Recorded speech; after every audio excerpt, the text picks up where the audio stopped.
Good evening, everyone. We'll be starting in a while. We are waiting for the participants to join.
Hello, everyone. I'm Kritika Raj Purohit. Welcome you all to our virtual boot camp, the NASA Space Apps Challenge, supported by the Sarvajanik College of Engineering and Technology and Sarvajanik University. And we are fortunate enough to have our collaborators, STPL, IEEE Gujarat Section ISTE, Computer Science Society of India CSI, Google Developer Students Club, Microsoft Student Learn Ambassadors, Yashvi Foundation, 11ZA, Rahi Engineer Solution LLP, ECHI, Thai Surat Chapter, Insight FPV. We are grateful for your contribution to make this event a great success. Now, for all the attendees, have you ever thought about joining a hackathon but weren't very sure where to start? So you are in the right place. Over the next few days, we are going to guide you through everything you need to learn to succeed in a hackathon. This bootcamp is not just a series of webinars. It's about learning how to use powerful technologies like data science, UI UX, and mobile app development to solve real problems. We have invited industry experts who will not only teach you these skills but also inspire you to think creatively and approach challenges with confidence. To start us off, I'm thrilled to introduce our first speaker, Mr. Gaurav Thakkar sir, who is an Android engineer at BookMyShow. He believes that software should be functional, modern, and visually appealing. He also advocates for automated testing to ensure high quality software is an open to using different programming languages to solve problems effectively. It's a pleasure for us to have you, sir. Over to you, Mr. Gaurav Thakkar.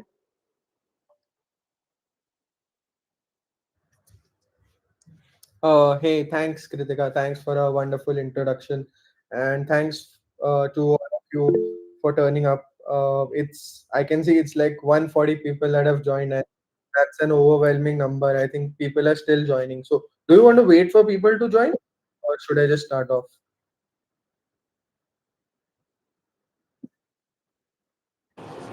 As we have already started, I think we should start with the session and the people will join in while. Okay, sure, sure. Okay, so thank you to all of you for turning up. Let's get started. So, what I'll be covering is how can you get your next Android app to the hackathon if you're planning to build one. So yeah, I'll get started with that. Can you please let me know if my screen is visible?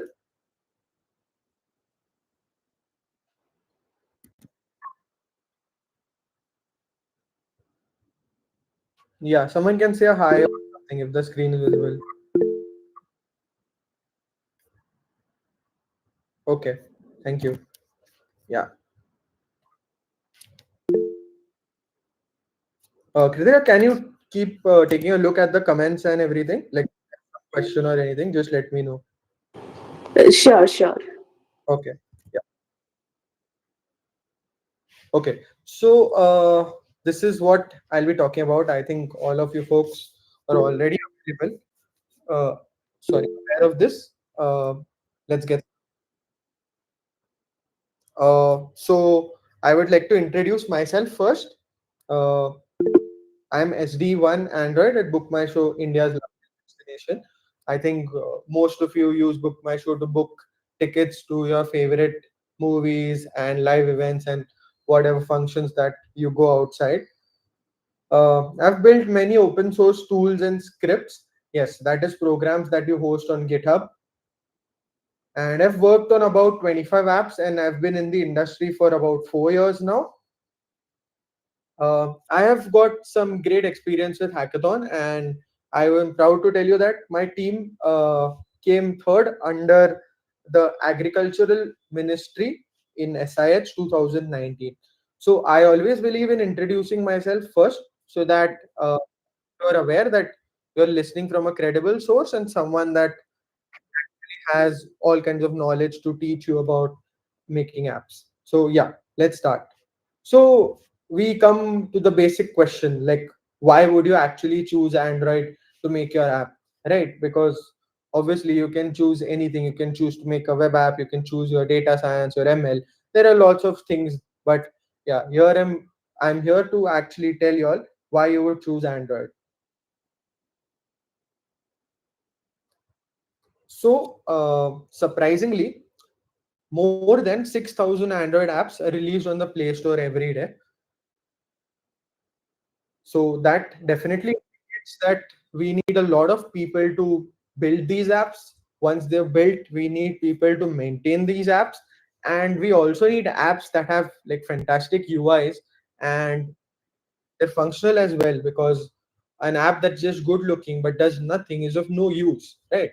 So we need like individuals that would actually do that. So from a job perspective or from a demand perspective, Android is definitely the thing that's there.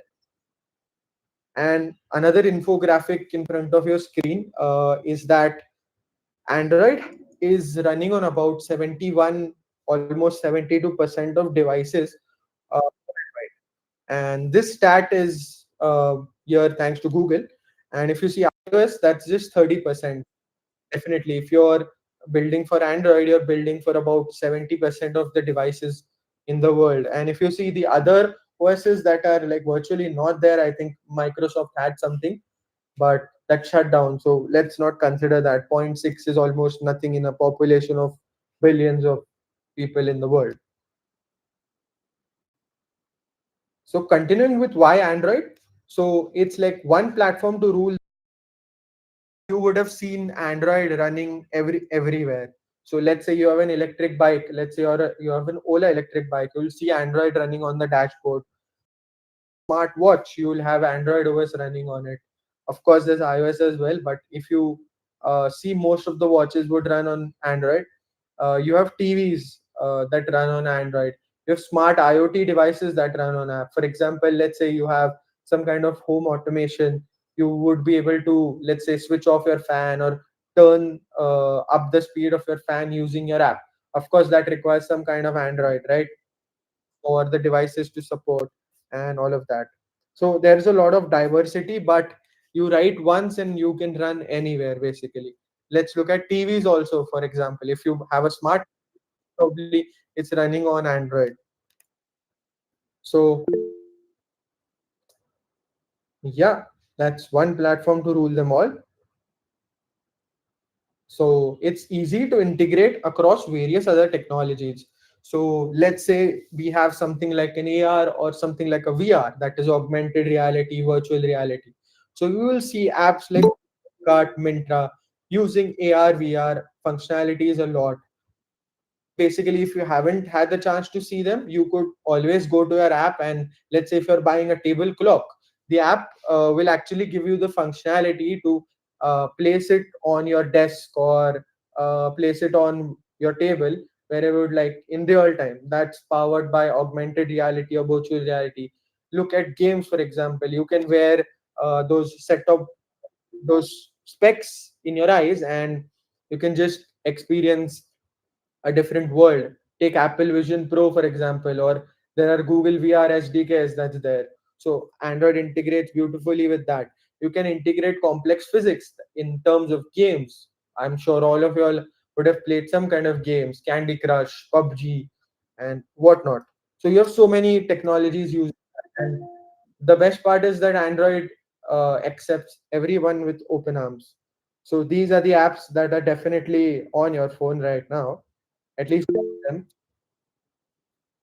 So yeah, Google Photos, Zomato, Swiggy, Canva. Canva involves a lot of complex physics, rendering, editing images. WhatsApp, just send one message and it reaches a host of audience in no time. Instagram, post your next cool photo, post your next cool story, and whatnot. PUBG Mobile, play games. Google Maps, you want to go somewhere, just type it and you'll see how to get there. Continuing with why Android, it's free and open source. So you would have heard this term a lot, like free and open source. Basically, that just means that let's say if I'm cooking something in the kitchen today, okay, there's one way of telling you that here, take, have this dish. But if I want to empower you, I would also tell you the recipe, right? And then you can mix and match that recipe and turn that into food that you'd like, or taste that you'd like, that would help you actually create some delicious kind of food dishes and all that. So open source is just to honor that spirit. Basically, that just means that whatever I'm going to create, I'm also going to post the code of it, or the code or the technology behind it. So we as engineers can take a look at it and get inspired and maybe create our own versions of it. For example, if you would like to see in real life, if you have a Xiaomi device, you would actually see MIUI running on it. That is, at least at the OS level or at the visual level, you would see it being different from a OnePlus or from a Samsung or from a Google Pixel. That is uh, all of it is possible because of the free and open source nature of Android. So that's when you could actually build anything of Android that you would like. Definitely, कभी कभी लगता है अपन ही भगवान है. Definitely, it's not easy to cater to all of these needs and just get things to work. It's easy to learn and there's really quick entry to market. So entry to market is a very specific term where, let's say, economists use it a lot. It just means that how quickly can you make money out of what you build. Definitely, you after a point, you will not be a hobbyist programmer or hobbyist app developer anymore. You would definitely want to earn some kind of money from what you build. So entry to market, quick entry to market, just means that you can enter the market very quickly and you can just make the next app that's installed on millions of devices. And it's very easy to learn how to make an Android app. Mostly people use Java, which is part of all courseworks if you're into a computer science degree or maybe any kind of technical degree. Java, C, C++, basic knowledge of all of these languages will help you do it. Kotlin is the one that's modernly used on Android from 2017, but that's easy to learn as well uh, if you have known Java for a while. And publishing to the Play Store is easy as well. So definitely, this is Ishan telling you that you should be bindas and let's just proceed with it. So, what does it take to build your next super cool Android app? Of course, it will not cost everything. I think Thanos, it cost everything Thanos to get the Infinity Stones. I'm sure all of you are Marvel fans. I'm a big Marvel fan.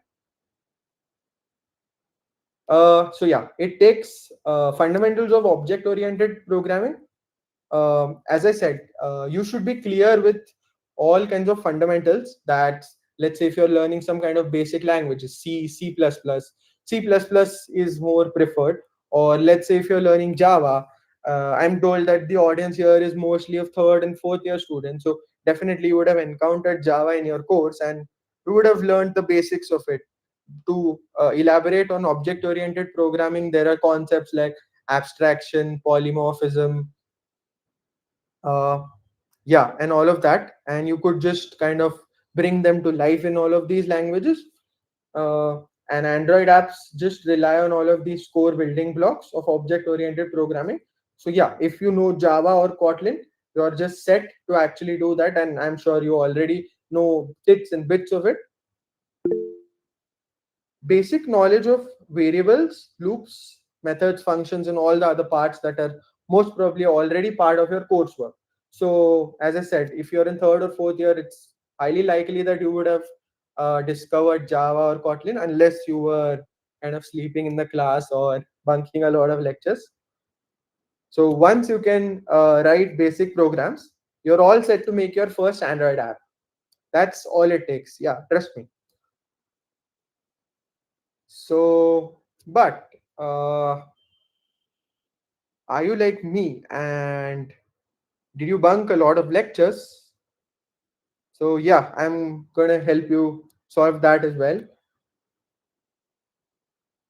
So, Google is your best friend. So, consider this as the one tip that if you would ask me to give anyone, irrespective of anywhere in their career or anywhere in their schooling, I'd give this one tip to anyone. So now and forever. So you can just ask Google whenever you're stuck with any issues or have a question in mind.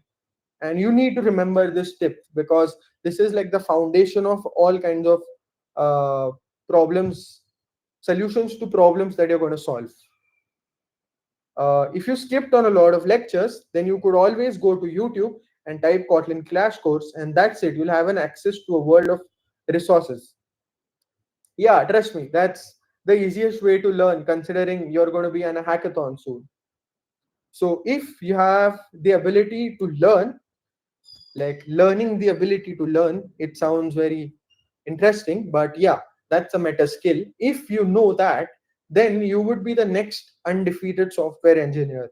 And hackathons surprisingly always test this ability of yours. Obviously, how else would you get just an idea to an app in, let's say, such a short span of time, right? So you need to know how to learn. So if I go to Google, and if I go to YouTube specifically and I just type Kotlin Crash Course for Android, I see this two playlists that are there, and I think this covers most of it. And if you see the second playlist, it has 41 videos, and each would be of, let's say, 5 minutes or something like that. This is a good refresher for you if you have not paid attention, or if you are used to bunking a lot of classes, or if you're in your own world. So yeah, definitely that will be a lot of help to you. There you go. That's what I googled. What's next in building your super cool Android app? You can always access the Android developer documentation. So, what exactly is Android developer documentation? This is the set of guides, or let's say a website that Google has prepared to help you learn Android development. So if you are a person that likes to read a lot, or doesn't believe in watching a lot of video tutorials, this is the place for you. So you already saw that you can get access to a lot of tutorials and resources on YouTube, but is that actually enough? Do you mean that you'll just keep on watching videos and you'll build the next app? No, definitely not, right? You'll still need to get your hands dirty. So swimming can never be learned by watching someone else swimming. You have to go and actually dive into the water to swim. So you need to get your hands dirty. So once you're done with the video courses, you'll have to come to this page as well. So yeah, so this is what I would get if I go to Google and type out developer.android.com to get started an overview. if you see, this page has a lot of interesting stuff that's there. So let me just quickly go ahead and Google it for you.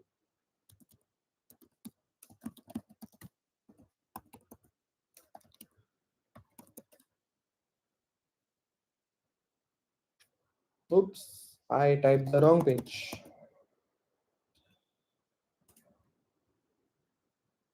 Okay, I just did developer.android.com, and here is, okay, just let me take a look at the URL.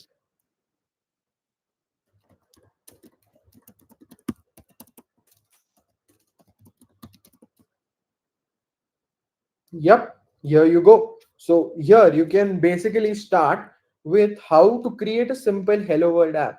So if you see, if I click on this button, I would just be pointed to this code lab. So code lab is basically a step-by-step guide from the makers of Android, Google, on how to build your first Android app. So Hello World is just the traditional way of saying that yes, I am in this language. Hello, hello to the world. So you just build something like this. Hi, my name is XYZ. So you'll have a lot of resources over here. You can just say, I click on go to training resources, and here you would see for beginners and for experienced Android developers as well. I'm sure there are a few percentages of people that have already been exploring a lot of technologies. So this will just be some guide for all of those folks so that you can just use your intermediate skills and actually do it. And surprisingly, for those who don't know Kotlin or the basic language needed to build Android apps, you can just take a boot camp over here and just do that. And there's interesting stuff for Android Java developers as well. And if you would like a certificate, here's some. But definitely that won't be relevant for a hackathon. So yeah, these are all the resources that you need. So let's get back to the presentation.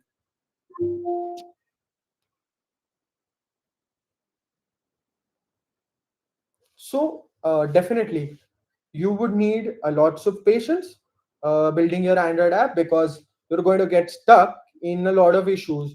You're going to get stuck with a lot of problems that maybe are not part of your course. Let's say if I open Android Studio, which is the IDE for building an app, and I cannot get it to build. There's some error that I don't know. So you would need patience to resolve that, and you would need lots of Googling as well. So you got this, definitely. You have to be patient, and you will be on the other side of things in no time. Last but not the least, a thinking brain, definitely. So you need to use your brain at all times, and you need to keep learning and just keep observing as to what's happening and how you could resolve that.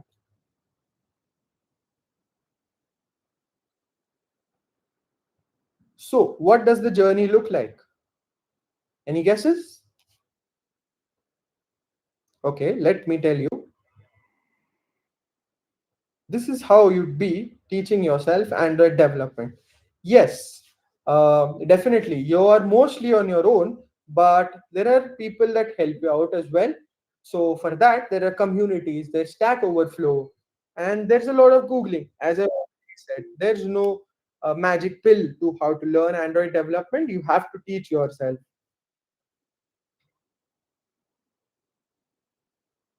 So tackling the NASA challenge now. Since you've already seen how you could get started with building your Android app, this is how you could tackle the NASA Space Apps challenge. So you would first build your first basic app with the methods mentioned previously. That is, either use YouTube to learn your basics, or start with the Android developer docs page. Once you have a small basic app, let's say a calculator, you'd feel super confident to build your next major app. Or maybe if you're an enthusiast like me, you would build a lot of basic apps. Let's say I built a calculator, I built a currency converter. It's not very difficult to do that. Yeah, you could also build a simple app that can communicate with the internet and display useful data. Maybe like a list of all the dog breeds in the world if you're a fan of dogs like me. You would just build an app that displays all the dog breeds in the world. But definitely that requires you to communicate with the internet. And that's also something you would learn in this course, or reading these docs, or reading these code labs. But yeah, you need to get your hands dirty. You need to remember that. So maybe this is your first basic app. Of course, maybe the UI is not polished as this, but this is the list of all the dog breeds available in the world. And you could just, if I click on any list item over here, I could just be led to a details page where I can see in detail of about what a dog is, how much it weighs, what color is it, what's the ethnicity, and what do I need to feed it, how would I pet it, etc. Or maybe this is your first app. Basically what this app does is just have a dashboard of all the rocket launches that have actually been done till date. So that is, let's say if NASA started tracking rocket launches, let's say at X, when we were at X after death, then till date we would actually show all the rocket launches that have been done by them, and we would also have some kind of stats. That is, let's say if in a year I did let's say 10 launches in Jan, 5 in February, 3 in March, I would all put that in an infographic or in a graph. And you can see the first screenshot where you'll actually see all of that put beautifully. Again, that requires another skill, that is how to render graphs or charts or analysis in your app. That's again, you would pick that up. But yeah, you need to learn how to break that problem into a step by step solution, and you will be good to go. And this is the last page. If you see, this is just telling you about the company, that is SpaceX, or this could be NASA, whatever it is. So by now I am assuming you would already have your first app, right? But you would need an idea or problem to solve. That's what the hackathon is about. So we would take a look at the challenges then. So if I open my browser and I look at spaceappschallenge.org, I would find a list of all the challenges that are posted for this year. So let me go to my browser again and just quickly show you.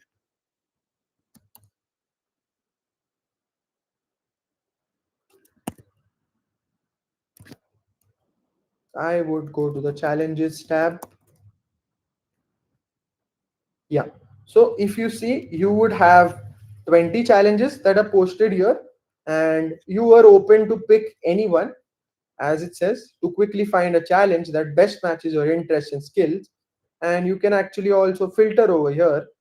That lets you filter through difficulties, lets you filter through arts, and all of that. And once you have a filter applied, which I'm not doing right now, you can always decide what you'll be doing. So if you see, interestingly, there's a chance to also create your own challenge, but the downside is that this challenge won't be eligible for global judging, and the projects do not qualify for global awards. Yeah, but definitely that will be, if this is your first hackathon, I would suggest you to give it a try. So yeah, this is all the challenges that are posted for this year from NASA Space Apps. Continuing back with the presentation. So picking a challenge. So as discussed, you can pick your own challenge, but you can keep the following points in mind. You need to select a challenge based on your team strength. Let's say if I have a team of 4 people that all of them are skilled in Android apps, I would also definitely pick a challenge which involves me building an Android app, or my team building an Android app. But let's say I have people that know data science or have been mastering in machine learning or artificial intelligence. I would definitely choose a challenge similar to that. You need to select a challenge based on how fast you can complete it. If you are not confident, definitely you can go for the easier ones. I already showed you how you could actually filter for the easier challenges. If you're feeling confident, definitely don't fret to go for the difficult or the intermediate challenges.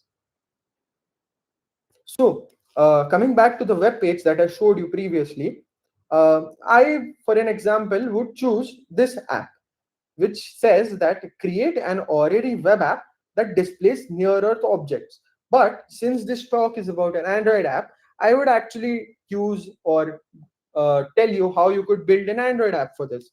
So, if I would summarize this challenge for you, this actually says that there is a mechanical model that was presented to Charles Boyle in 1713, who was a scientist, and there were numerous tools to actually create uh, models or create some kind of systems that would actually help you display objects that revolve or are in space near to the Earth. So the challenge is to create an interactive web app or an Android app in this case that displays celestial bodies.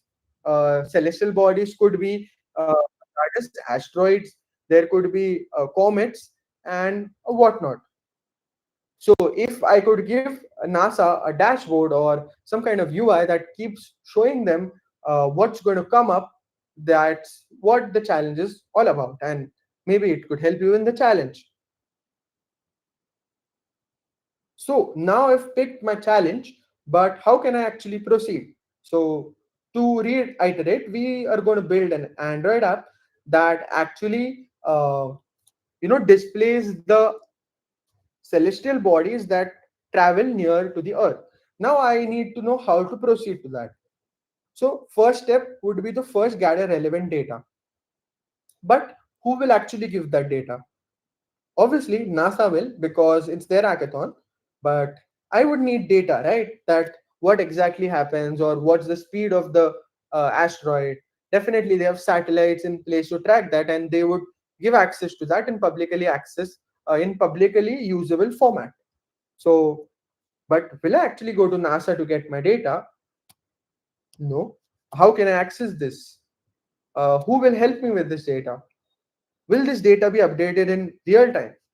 I'm sure there are a lot of questions, but I think we have one solution again. That is, yes, you guessed it right. You have to go to Google and ask, right? So again, if I go to Google and I type out NASA public data APIs, here's the first result giving me all the open APIs or all the open data sources that NASA provides. So let's just go to Chrome and just do that. Well, I have that already searched. So if you see, I have the first link, and let me open the web page. Here is all the official data that NASA provides, and this is applicable to all the people that want to use it. There are also a set of instructions that involve how to would you get started and what do you need to do. So you would actually have to register an account on their website, and that way you can easily get access to all of the data that's there. So yeah, coming back to the slide, I went to api.nasa.gov, going back to the browser again. Oops.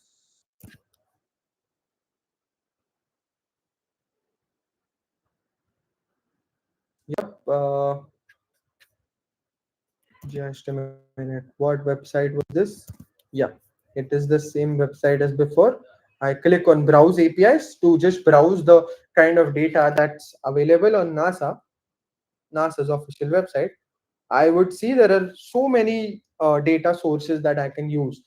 I can use astronomy picture of the day, which says that it can give you uh, the set of pictures captured in space by NASA satellites, or something like uh, the Earth Observatory Natural Event Tracker. There are a lot of information over here. Mars Weather Service API, which is pretty interesting. So this would actually give you the weather that's currently there at March, but this is last updated on 3/30/2021. and this service has significant missing data due to Insight needing to power use. So of course, there's some stuff that needs maintenance as well. But I think what we'll be using is this, which says that NeoWS, which says that this is a near object web service, and what it does is a web service for near Earth asteroid information. This is definitely what we're going to tackle, right? A user can search for asteroids based on their closest approach date to Earth, look up a specific asteroid with NASA's small body ID, as well as browse the overall data set. So they have a lot of data that provides you all of this stuff, that is the distance from the Earth or the name of a specific asteroid that you're targeting, and you need to ask this endpoint in a specific format, and it will give you this stuff.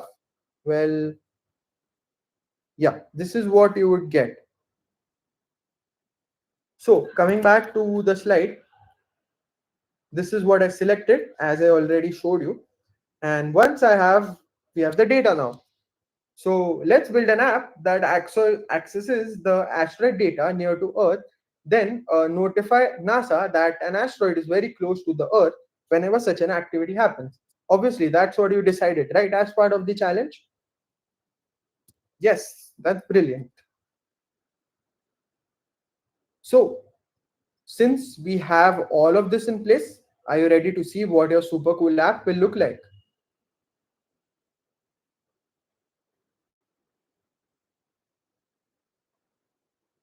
Interesting, isn't it? So the center is actually the Earth, and this is the set of all the bodies of the asteroids that are actually revolving around the Earth. But this is just an illustration, right? You could build something like this. If you do that, definitely you have great chances of winning the hackathon and winning all the perks that are associated with the hackathon. I'm sure you love the video.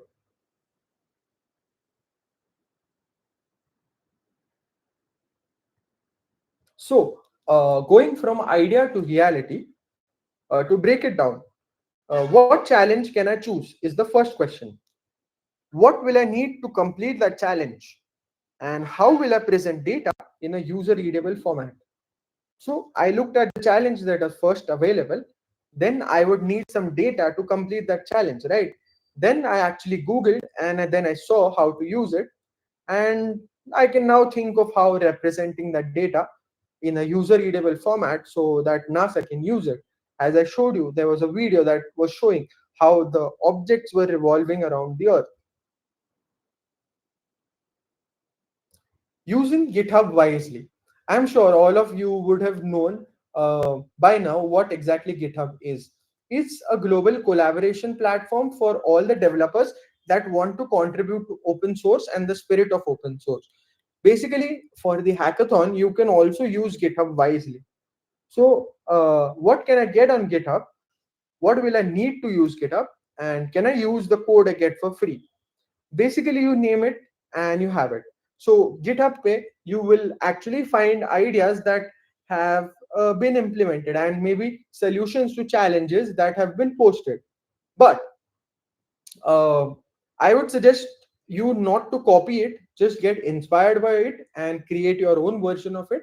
And it's also based on the default assumption that software engineering has been for around for years now, and definitely whatever problem you have faced has been faced by someone earlier, and they were not lazy enough to actually build a solution, and they were we should be grateful to them that they have actually posted the code for us to view it up on GitHub. So you need to learn to use GitHub wisely. You need to have basic knowledge of Git, which I assume you already have, and a good internet connection, and lastly, a thinking brain. Yes, absolutely. You can use all the code you get for free, but you would need to give credits for it. These credits are there in terms of licenses and whatnot. So these are some general hackathon tips that I have learned from my hackathon experience. You need to choose your team wisely and play on each other's strength. Let's say you have some kind of mixed team. Let's say a team of 4 people. Some people are good at building a web dashboard. You would ask them to build that. Some people who can build Android apps. You can ask them to build that. You need to delegate tasks intelligently among themselves and make sure not everyone does the same thing. If someone's working on data gathering, make sure the other person doesn't work on data gathering or doesn't look for any kind of sources. And always keep track of time and keep all the important things just handy. Perform setup beforehand. And example, keep your Windows laptop or a Mac OS laptop updated to avoid end moment hiccups. Your coding ID installed, in this case Android Studio or whatever you would prefer, and make sure it's working. Ensure that all of this is in place beforehand. Yeah, continuing with general hackathon tips. Check if your solution is feasible and prepare for all the requirements beforehand to avoid end moment problems. So let's say if you have some time, just decide your challenge and decide what you can actually do to solve it. Maybe discuss it with your friends, discuss it with your mentors, discuss it with your teachers. Choose an impactful problem statement so that you're not only creating something but also adding value to someone's life. In case of NASA, that's what hackathons are all about. And there are so many times where you build something in an hackathon and people hosting it are actually inspired that uh, and that feature actually comes to life. For example, recently I was going through Swiggy's Android app, and they had an internal hackathon where a group of people actually built a feature to order in a group. Okay, so what that feature basically does is that you can create a group card. That is, once you create a card, you can have a link that you can share with your peers, and people can keep adding food to it. Once you are decided that you're going to order this, you can order for all the people together. And yes, definitely this is such an interesting feature for someone who's hosting a house party or something like that. And do you know that this actually came up from a hackathon? So definitely, if you build something impactful, it will add value to someone's life. So focus on that. Focus and prepare the environment before the hackathon starts. Yeah, repetitive points. So summary. First, you have to decide on what format you would like to learn in. That is reading, video, writing code. Writing code to comes naturally. Definitely, you have to do it. And once you start something, you have to build up one or more basic apps. Let's say you build a calculator. Let's say you build a Hello World app. Let's say you build an app that can access the dog breeds from the world and show it in your app. You need to build something basic that will increase your confidence. Once you have a few apps under your belt, you have to start with breaking down your new app, its requirements, how it would look like, as I already showed you, but step by step. You could then start by breaking it down requirement wise further. For example, what tech stack would a particular feature involve? What data will it require? How will it look? And then, without an analysis paralysis, just get started little by little. But you don't do anything about it. This is similar to what will happen if you keep watching videos and you don't write any bit of code. We also call something like this tutorial hell. So let's avoid analysis paralysis and let's avoid tutorial hell and just get started. Even if that means building a basic app that can just display a hello world app, hello world text, definitely that will boost your confidence like anything, and it will just make you feel that you can build something. And step by step you can get started little by little, breaking your app down into problems sorry your problem into solutions, as I already showed you. And always remember to Google or ask others if you're stuck. Remember that as the first step. And that's all. So I would like to open the forum to questions. Please shoot your questions and I would be happy to answer them. Okay, everyone, you can write your questions in the chat box. Sir will be reading your questions and answer it.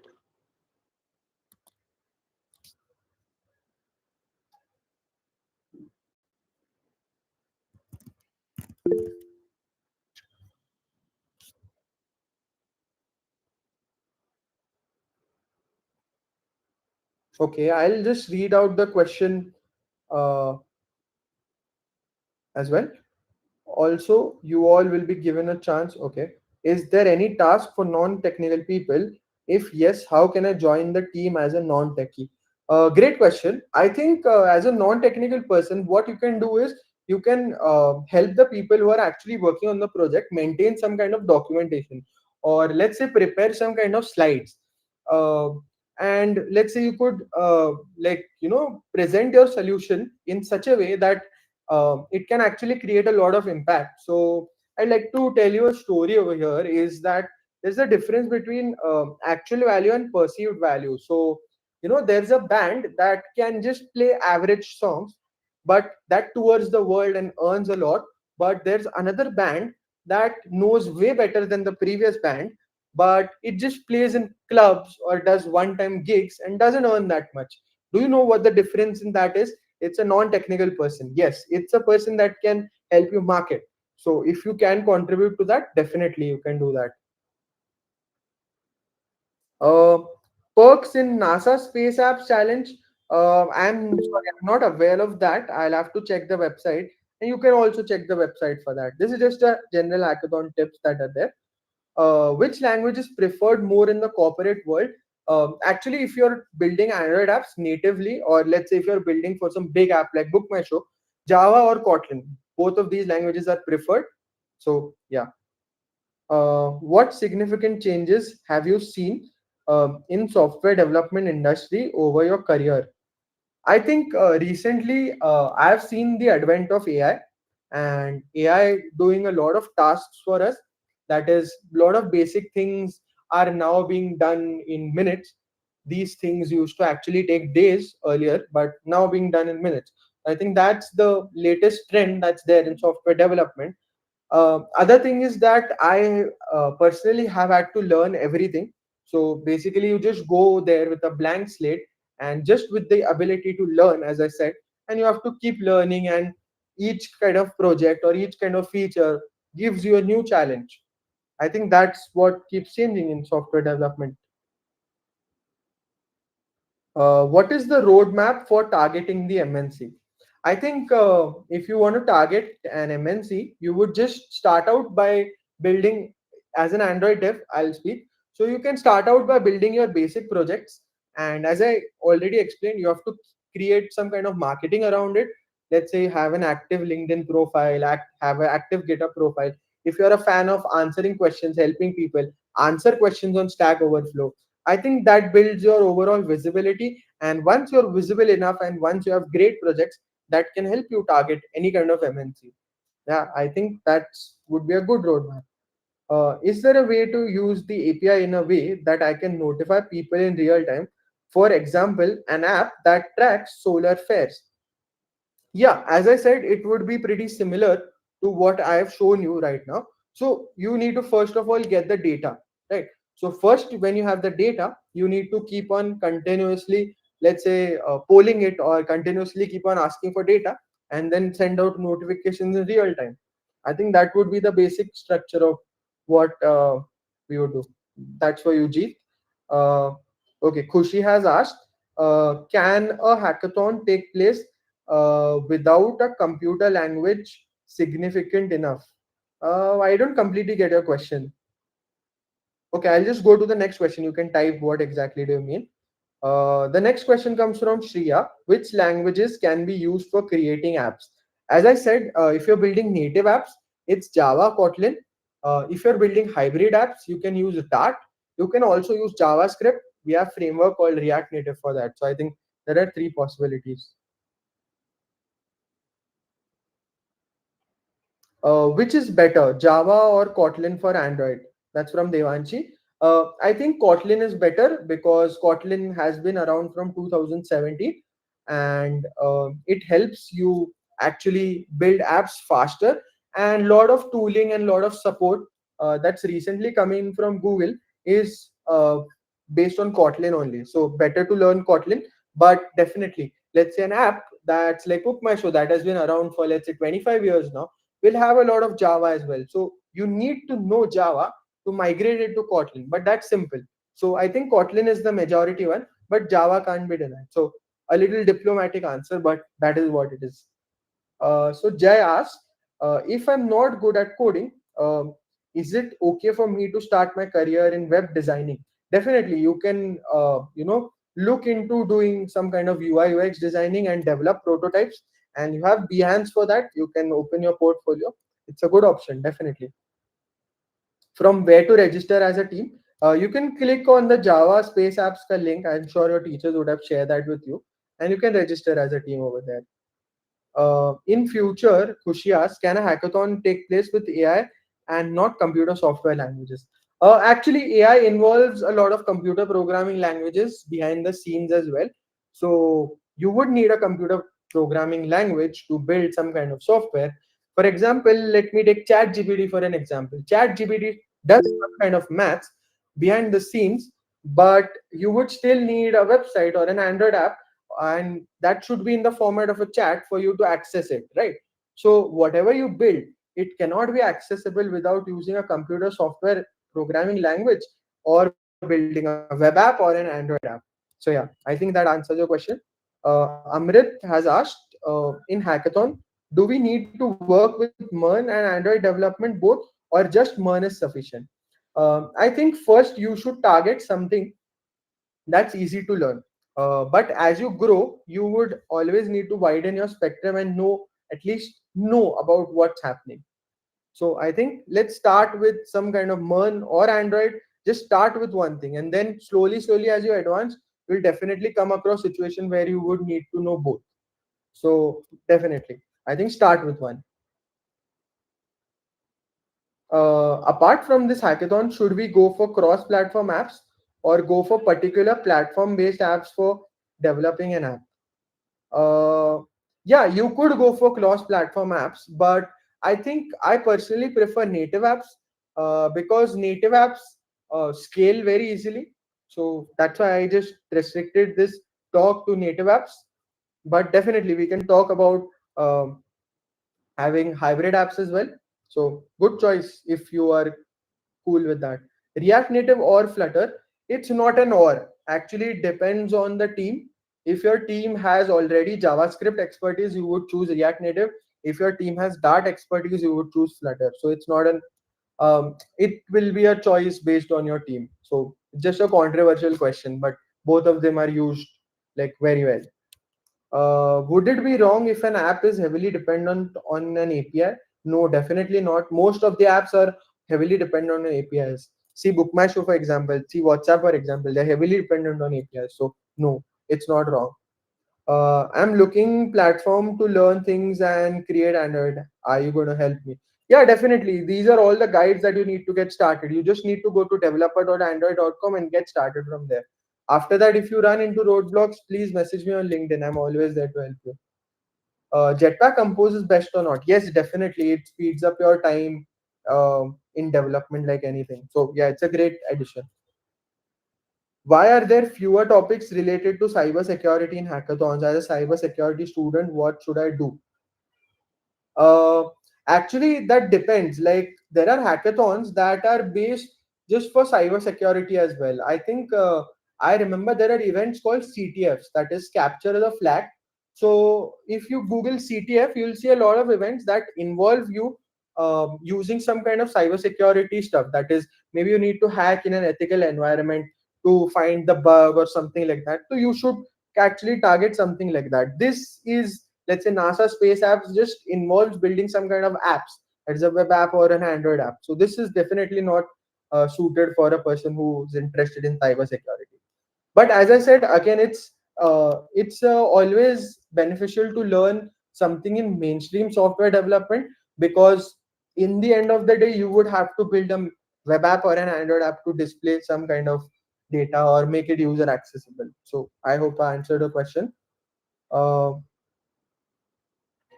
as a first year student, how can I start learning languages, and which language should I learn first? I think you can start with Java, because I personally did so. I think it's like it makes you think on a lot of things, and you need to specify everything step by step. I think people debate on it that it needs too much of code writing, but I think initially, if you inculcate the approach of thinking deep and thinking step by step, I think it helps you a lot in the future. Java is a good choice, or I think if you are a person that does not have a lot of patience, you can start with Python as well. Python is very easy to get started, and you'll find a lot of courses and guide on Python Go official website and YouTube as well. So um, when there will be session for NASA Space App Challenge, this is a session for that, right? Don't understand what you're asking. Okay. All right. Which language helps more in corporate, Java or Python? Uh, I think it depends. Java has been around in banks, and Python is a lot of Python is used for AI. So I think both are there, like Java and Python. Hona chahiye. Java or Python is not a valid question. Both have their equal place in the corporate world. So is it possible to let users download some of the data from my app? Yeah, definitely. Why not?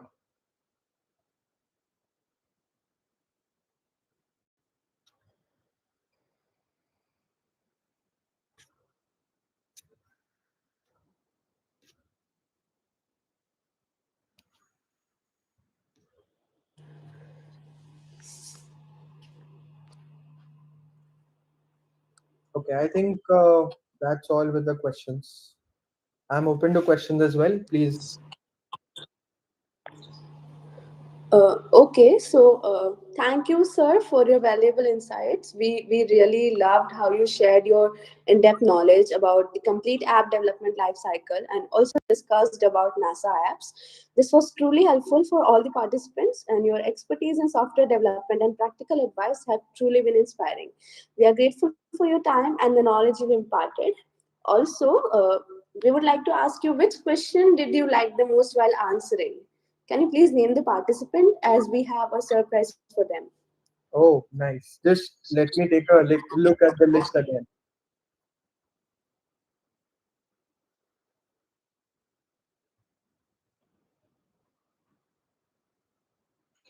I think I like questions asked by Jeet. He has like really good follow-up questions, which actually involve like how do you actually use an API or something like that. So I think Jeet Rao it is. Okay.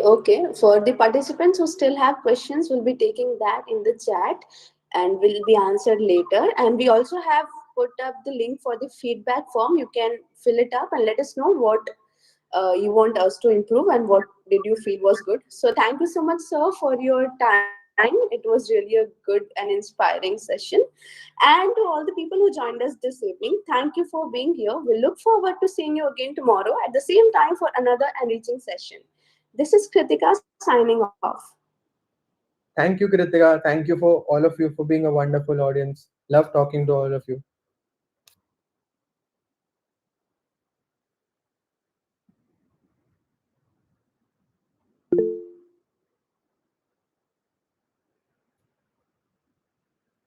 Divyam, do you have a question?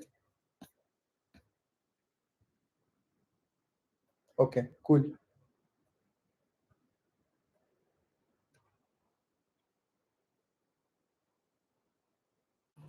Okay, all of you are supposed to leave the meeting after filling up the feedback form. Thank you so much, everyone. See you tomorrow. Thank you. Bye bye.